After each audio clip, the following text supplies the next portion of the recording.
Picture a house where every shadow hides a secret, where a single glance can unravel everything you thought you knew about yourself.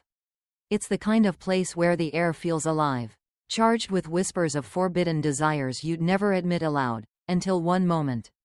One reckless heartbeat changes it all. My name is Elena Carter, and this is the story of how a quiet afternoon in Savannah turned my world inside out, sparking a fire I didn't know I could ignite.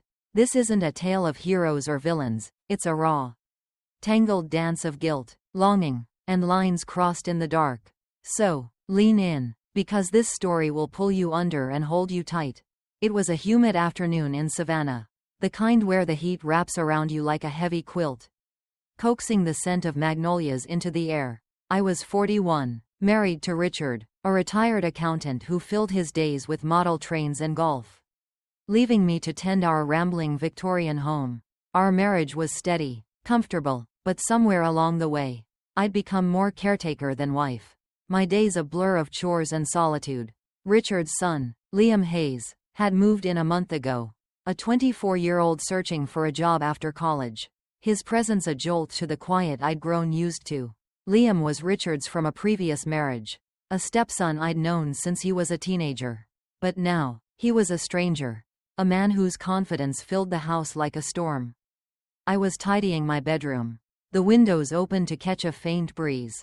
When it happened, I'd pulled open a dresser drawer to clean behind it, my fingers brushing against something I hadn't touched in years, a bright purple, unmistakably bold adult toy, a relic from a spicier chapter with Richard.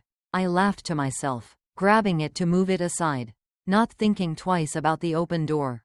Then, a creak broke the silence. I spun around, and there was Liam, leaning against the doorframe, his black hair falling into his blue eyes, a smirk playing on his lips. "Elena, what's asterisk that?" he asked, his voice a mix of curiosity and mischief. His gaze locked on the object in my hand. My face burned, a flush spreading from my cheeks to my chest. I dropped the toy like it was molten, snatching a throw pillow from the bed to cover it, my heart hammering. "It's none of your business," I stammered, my throat tight. I fumbled for composure, but Liam's grin only widened. His lean frame relaxed, as if my panic was the most entertaining thing he'd seen all day. "No need to blush," he said, chuckling softly. "I mean, we've all got our secrets, right?" His tone was light, but his eyes held something else, a spark, sharp and unreadable, that made my stomach twist. I forced a laugh, desperate to deflect. "Liam, go bother someone else. Shouldn't you be at the bar with your friends?" He worked part-time at a local brewery, his shifts often bleeding into late nights. But here he was, home early, catching me off guard. He shrugged, crossing his arms, his t-shirt stretching over his shoulders. "Got off early. Figured I'd see what's going on here." His gaze flicked to the pillow, then back to me, lingering a beat too long. "Didn't expect this." The air felt heavy, the room smaller. I clutched the pillow tighter, my voice sharp. "Enough, Liam, this isn't funny." But he didn't move, his expression shifting, the playfulness giving way to something deeper, more intense. It was like he saw through the Elena who folded laundry and served dinner, glimpsing a woman I barely recognized myself. A flicker of warmth bloomed in my chest, followed by a stab of guilt. This was wrong. Liam was my stepson, Richard's son. I was married. For God's sake, I turned away, shoving the toy back into the drawer, my hands trembling. "Go," I said, softer now, almost pleading. He raised his hands in mock surrender, his smile returning. All right, I'll leave you to your cleaning." But as he sauntered out, he cast one last look over his shoulder, a glance that sent a shiver down my spine, stirring thoughts I couldn't afford to entertain. The rest of the evening, I was a mess. I chopped vegetables for dinner, the knife slipping in my shaky hands. Liam's smirk burned into my mind. Richard sat in his recliner, engrossed in a documentary about steam engines, oblivious to the chaos in my head. I caught glimpses of Liam moving through the house, his music, a low, pulsing indie track, drifting from his room, each note a reminder of his presence. I tried to focus on Richard, his gray hair catching the lamplight, but all I could see was Liam's gaze, the way it peeled back my carefully built walls. Later, Needing air, I slipped into the kitchen to brew tea. The kettles hum a small comfort. The house was quiet, Richard dozing, the TV droning. Then, soft footsteps broke the stillness. Liam appeared, barefoot, in a faded hoodie and jeans. Grabbing a soda from the fridge. "Still up?" he asked. His voice casual, but his eyes locked onto mine. Warm and searching. "You too," I said, keeping my tone light, stirring sugar into my tea to avoid his gaze. The kitchen felt too small. The space between us charged. Like the air before a storm. He leaned against the counter, sipping his soda, his presence a quiet force. "This house, it's weird being back. Feels like I don't belong sometimes." His voice was softer, a crack in his usual confidence. And it tugged at something maternal in me. Despite the danger, I softened, setting my spoon down. "It's just temporary, Liam. You're figuring things out. You'll find your place." But as I spoke, his eyes held mine, and that warmth in my chest flared again.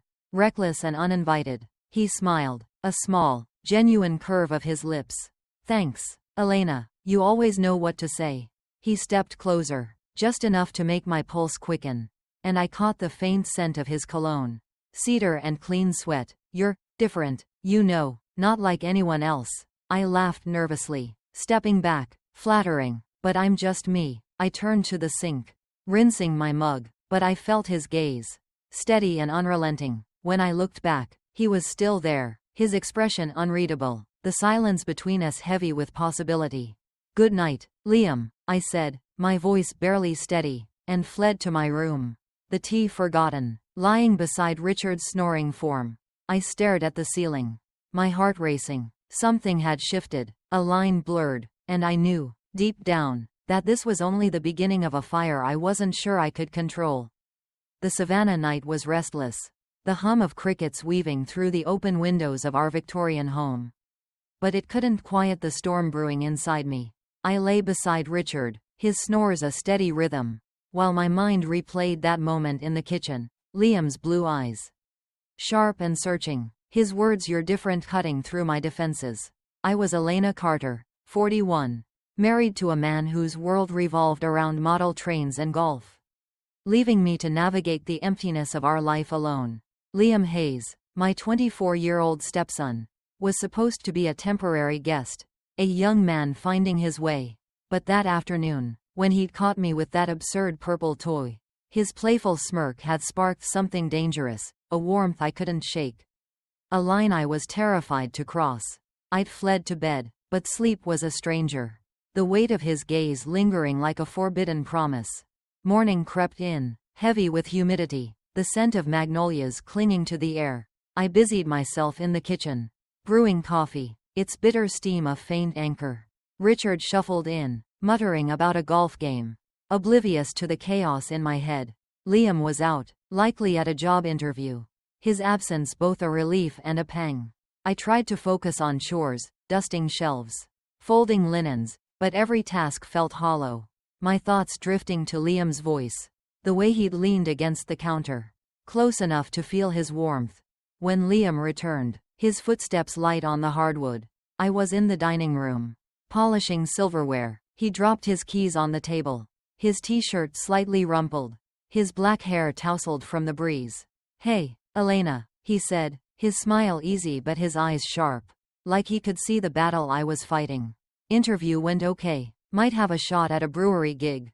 "That's great, Liam," I said, my voice too bright, my hands gripping a spoon. "You'll be out of here in no time." The words were meant to sound supportive, but they felt like a plea, to restore the boundaries blurring between us. He tilted his head, stepping closer, his cedar cologne faint but dizzying. "You sound like you're in a hurry to get rid of me." His tone was teasing, but there was an edge. A question he didn't voice. I forced a laugh, turning to the table. "Just want you to find your place." But my hands trembled, and when I reached for a fork, Liam's hand brushed mine, a deliberate graze that sent a jolt through me. I pulled back, my breath catching, but his gaze held mine, steady and unapologetic. "Elena," he said softly, "you don't have to pretend with me. I saw you yesterday, really saw you. You're not just Richard's wife, keeping this house together. You're more." His words were a spark, igniting the reckless part of me that craved being seen. Not as a caretaker, but as a woman. I stepped back, clutching the rag. Liam, don't. This isn't, we can't. My voice wavered, guilt clawing at me. He was Richard's son, my stepson, a line I couldn't cross without shattering everything. He raised his hands, a mock surrender, but his smile was knowing. Okay, I'll back off. For now. The for now hung heavy. A promise or a threat. And as he grabbed a soda and left, I felt the air shift. The space between us charged with unspoken truths. That afternoon, I threw myself into gardening. Kneeling in the dirt, the magnolia blooms a stark contrast to my turmoil. Liam appeared, offering to help, his jeans streaked with grass as he pulled weeds beside me. You're good at this, he said, his voice casual, but his eyes lingered, tracing the curve of my neck, the sweat on my brow. Just keeping busy, I replied, my tone clipped, but his proximity, the heat of his arm inches from mine, made my pulse race. When our hands brushed in the soil, I didn't pull away immediately. The contact a forbidden thrill. I hated myself for it, but the warmth in my chest begged me to linger. Busy's good, he said, his voice low, but don't you ever want more? Something just for you? His question pierced me, echoing the loneliness I'd buried under years of routine. I stood abruptly, brushing dirt from my hands, needing distance. Liam, enough, I said, my voice sharp. This isn't a game. But as I walked away, his gaze followed, a weight I couldn't shake. That evening, Richard was glued to a baseball game. The TV's drone filling the house. I was in the kitchen, rinsing dishes, when Liam wandered in, his hoodie slung over his shoulder. His presence a quiet storm. Need help? He asked, grabbing a towel, his arm brushing mine as he reached for a plate. I've got it, I said, but he stayed, drying dishes with a focus that felt deliberate, each movement closing the space between us. The sink's rhythm was a fragile shield, but when our fingers grazed over a glass, the air crackled, and I froze, my heart pounding. You're different, Elena, he said, his voice barely above a whisper. Most people, they don't see me. But you do, and I see you. His words were a confession, stripping away the pretense I'd clung to. I turned, the dish slipping from my hands, splashing water on my shirt. Liam, you don't know what you're saying. Richard's your father. I trailed off, the word stepmother too heavy to speak.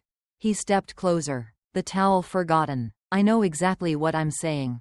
And I think you feel it too. His eyes searched mine, raw and unguarded, and for a moment, I couldn't breathe, the line between right and wrong blurring under his gaze. A crash from the living room. Richard's beer can hitting the floor, snapped me back. Elena, you got a rag? He called. Oblivious, I grabbed a towel, fleeing to him, my hands trembling. Liam stayed behind, but his words echoed, a dangerous melody I couldn't silence. That night, I lay awake, Richard's snores a stark contrast to the chaos in my mind. The house was quiet, but Liam's music drifted from his room, a low bass line that pulsed through the walls. Matching my racing heart, I'd wanted to feel alive, to be seen, but this was a fire I couldn't control, and every step closer to Liam was a step toward ruin. Yet, as I closed my eyes, his face lingered, daring me to see how far I'd let it burn. The savannah air hung heavy, the magnolia blooms outside my window mocking me with their untouched beauty. I stood in the kitchen, the echo of Liam's words, I think you feel it too asterisk. A blade twisting in my chest. I was Elena Carter, 41, married to Richard, whose days of model trains and golf had left me a shadow in my own home. Liam Hayes, my 24-year-old stepson, had been a spark in the dark, his presence igniting a forbidden warmth I'd chased through stolen glances and reckless touches. But the thrill of his gaze, the power of being seen, had led me to a precipice. The dish I'd dropped in the kitchen, the way Richard's call had shattered the moment, lingered like a warning. I was playing with fire, and the flames were closing in. The next morning, I moved through the house like a ghost, scrubbing counters, folding laundry, anything to drown out the guilt clawing at me. Richard was in his study, tinkering with a train engine, his laughter at a radio at a stark contrast to the turmoil inside me. Liam emerged late, his hair tousled, his blue eyes guarded as he grabbed coffee. "Morning, Elena," he said, his voice low, but the weight of last night hung between us.